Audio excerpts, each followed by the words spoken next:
സ്വയം സ്നേഹിക്കാതെ എങ്ങനെയാണ് നമ്മൾ മറ്റൊരാളെ സ്നേഹിക്കുന്നത്? അങ്ങനെ സ്നേഹിക്കുന്നത് കൊണ്ടാണ് മറ്റുള്ളവരെക്കാളും ഇമ്പോർട്ടൻ്റ് ആണ് എന്ന്, നമ്മൾ ഇമ്പോർട്ടൻ്റ് അല്ല എന്ന് വിചാരിച്ചിട്ട് നമ്മൾ ആ ലൈഫ് തന്നെ പലരും എൻഡ് ചെയ്യുന്ന ഒരു സിറ്റുവേഷനിലേക്കൊക്കെ വരുന്നത്.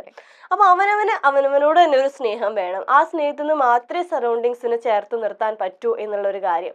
അപ്പൊ അതെനിക്ക് എൻ്റെ ലൈഫിൽ നിന്ന് ഞാൻ വളരെ ഹാർഡായിട്ട് പഠിച്ചിട്ടുള്ള ഒരു കാര്യമാണ്. പക്ഷെ ഇത് കുറച്ചുകൂടി ഈസി ആയിട്ട് ആളുകൾ പഠിക്കട്ടെ എന്നുള്ളൊരു കാര്യം വെച്ചിട്ടാണ് ആ ഒരു തീമിലോട്ട് വരുന്നത്. ഇപ്പൊ അതെനിക്ക് ഭയങ്കരമായിട്ട്, ഒന്നാമത് നമ്മൾ സെയിം ഏജ് ആണ്, സോ നമുക്ക് പല കാര്യങ്ങളും പെട്ടെന്ന് റിലേറ്റ് ചെയ്യാൻ പറ്റും. ഈ സെൽഫ് ലവ് സ്റ്റാർട്ട് ചെയ്യുമ്പോൾ തന്നെ നമ്മളുടെ ലൈഫിൽ ഒരുപാട് മാറ്റങ്ങൾ വരും.